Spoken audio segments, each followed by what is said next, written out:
Parfaitement. C'est parce que tu me parlais. Moi, et l'épicier. L'épicier? Oui. Ah oui, l'épicier. Me sois juste, c'était un tout petit épicier. Au revoir, chérie. Oh, surtout, chérie, prends bien Fantino.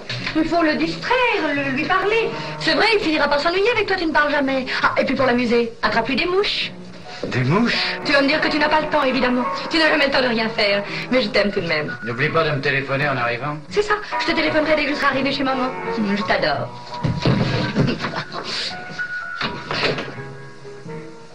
Quand je pense qu'il faut que j'attende qu'elle soit partie pour lui dire... T'adore! Oh!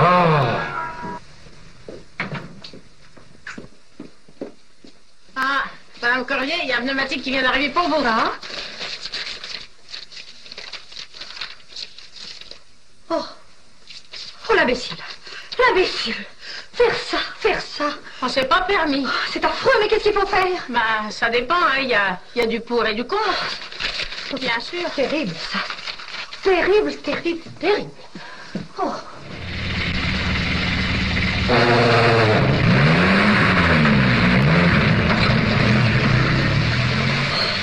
Imbécile. Idiot.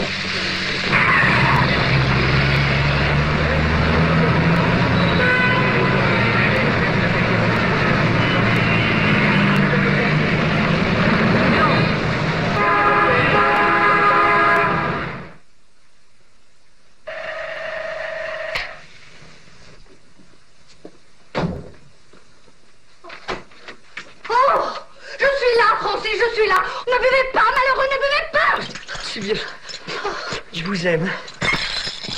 Oh mon Dieu du cardinal. As-tu menti de cardinal? Vous auriez pu en mourir, pauvre fou. Fou de vous. Comment? Oui, je dis fou de vous. Oh, j'aurais dû boire plus vite. Quand je pense que si j'avais le moindre accident, je conduis très bien mon enfant, on ne sait jamais. Voyons, c'est pas raisonnable. Un pneu crevé et vous étiez mort. Et puis vous vous tuez sans même penser que ça va me compliquer la vie, hein. Vous ne pensez qu'à vous. Oh, je pouvais plus. Je pouvais plus me faire l'idée de plus vous voir. Mais c'est votre réponse à ma dernière lettre qui a décidé de mon geste fatal. Pas d'espoir. Mais vous ne me laissiez pas d'espoir? Enfin, Francis, soyez juste. Je n'ai jamais été coquette avec vous. Souvenez-vous, quand nous nous sommes connus l'année dernière au sport d'hiver, dès que vous m'avez fait la cour, j'ai tout de suite remis les choses au point, n'est-ce pas? Ah, quand vous entriez le soir dans la boîte où je conduisais l'orchestre, j'étais ébloui, étourdi. J'avais le souffle coupé. Oui, je pouvais même plus souffler dans ma trompette. Bah, vous ne supportez peut-être pas l'altitude. Puis vous exagérez un peu. Quand Marguerite vous faisait du charme l'année dernière. Marguerite? La femme du dentiste? Oh, innocent. Vous n'allez tout de même pas me dire que... Mais non, j'essayais de vous oublier. Ah, j'ai pas pu.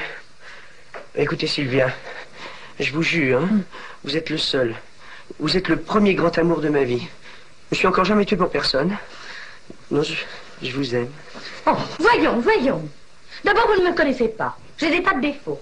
Je suis bavarde, dépensière, j'ai pas d'or. C'est charmant, ça. Et puis, je suis fidèle à l'homme que j'aime. Vous ne pensez tout de même pas que je vais devenir votre maîtresse comme ça? Je suis pas Marguerite, moi. Alors, vous auriez dû me laisser en finir. Il va falloir que je recommence tout. Allons, voyons, mon petit Francis, pas de caprice. Levez-vous.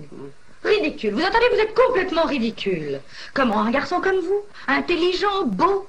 Oui, enfin, pas mal. Plein d'avenir.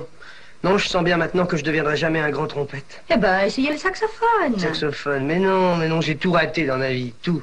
Même mon suicide. Enfin, je vous en prie, il ne faut plus jamais parler de suicide. Tenez, votre pneumatique, hein. Voilà ce que j'en fais. Ce ne sera plus qu'un mauvais souvenir. Et puis maintenant, il faut vous soigner. Quand tu éprouves le besoin de m'adresser la parole... Je te promets de faire un effort. Merci.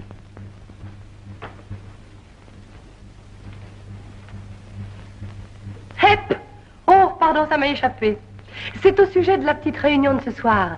Elle a lieu malgré tout? Évidemment, pourquoi pas? Même sans le clochard? Mais alors, mon pauvre ami, qui vas-tu épater?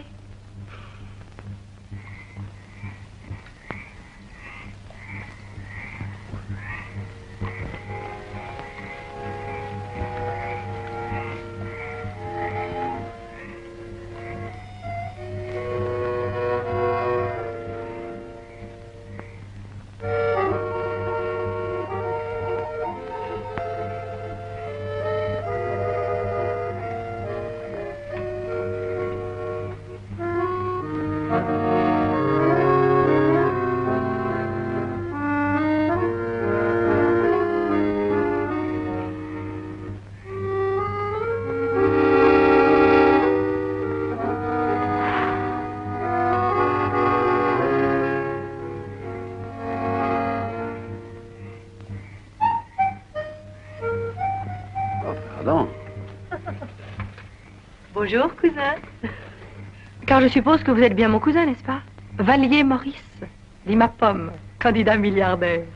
Oui, je suis bien Maurice Vallier, dit ma pomme, c'est exact. Moi, je suis Caroline. Les snobs m'appellent Carole. Il y a quelques années, à la suite d'un concours de circonstances malheureuses, je suis devenue Madame Peuchat. Votre cousin Peuchat. Ah, j'y suis. Ravi de vous y voir. Mais je vous en prie, asseyez-vous. Soit dit en franche, voilà 3 jours entiers que mon mari vous attend, vous et votre fameuse signature. Le chauffeur passe sa vie sur le quai de la gare. Vous êtes venu à pied? Non, par le chemin de fer. Mais j'ai eu tort de voyager en petite vitesse. Les trains de marchandises sont des poètes. Ils flânent. Décidément, vous me plaisez. D'ailleurs, vous m'avez plu tout de suite dès que je vous ai vu, endormi dans votre brouette. Vous aviez un petit air de corsaire au repos qui vous allait très bien. Alors je me suis mise en face de vous pour que votre première vision d'homme riche fût agréable. J'espère que j'ai réussi. Au poil. Enfin, je veux dire, de première bourre.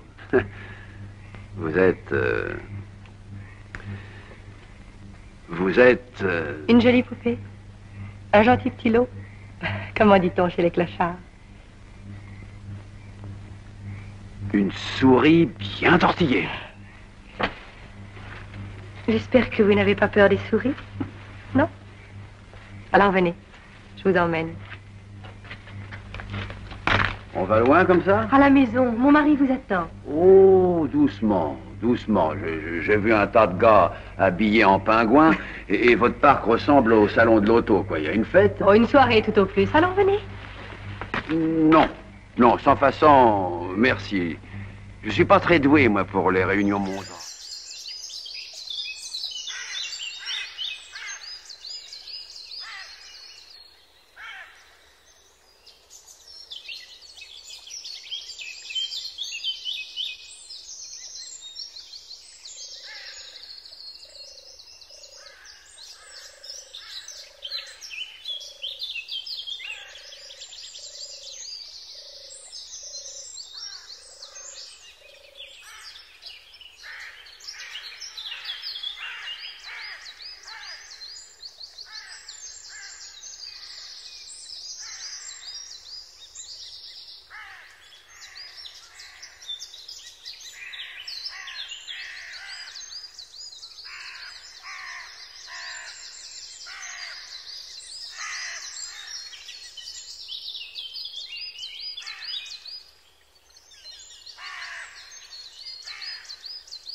J'ai des tombeaux en abondance, des sépultures à discrétion.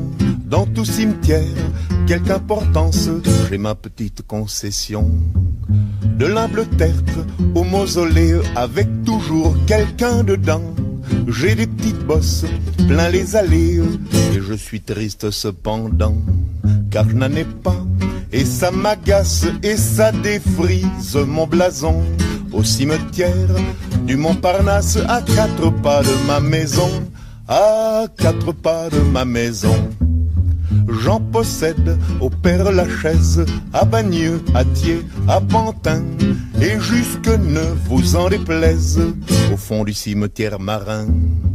À la ville, comme à la campagne, partout où l'on peut faire un trou. J'ai même des tombeaux en Espagne, qu'on me jalouse peu ou prou. Mais je n'en ai pas la moindre trace, le plus humble petit soupçon. Au cimetière du Montparnasse, à 4 pas de ma maison, à 4 pas de ma maison. Le jour des morts, je cours, je vole, je vais infatigablement, de nécropole en nécropole, de pierre tombale en monument. On m'entrevoit sous une couronne d'immortels à Champéret. Un peu plus tard, c'est à Charonne qu'on m'aperçoit sous un cyprès. Mais seul un fourbe aura l'audace de dire je l'ai vu à l'horizon du cimetière du Montparnasse, à 4 pas de sa maison, à 4 pas de sa maison. Devant le château de ma grand-tante, la marquise de Carabas, ma sainte famille languit d'attente. Mourra-t-elle pas? L'un veut son or, l'autre ses meubles, qui ses bijoux, qui ses bibelots, qui ses forêts, qui ses immeubles, qui ses tapis, qui ses tableaux. Moi je n'implore qu'une grâce, c'est qu'elle passe la morte saison au cimetière du Montparnasse, à 4 pas de ma maison, à 4 pas de ma maison. Ainsi chantait la mort dans l'âme, un jeune homme de bonne tenue, en train de ranimer la flamme du soldat qui lui était connu. Or il advint que le ciel eut marre de l'entendre parler de ses caveaux, et Dieu fit signe à la Camarde de l'expédier rue Froidevaux. Mais les croque-morts qui étaient de Chartres, funeste erreur de livraison, menèrent sa dépouille à Montmartre, de l'autre côté de sa maison, de l'autre côté de sa maison.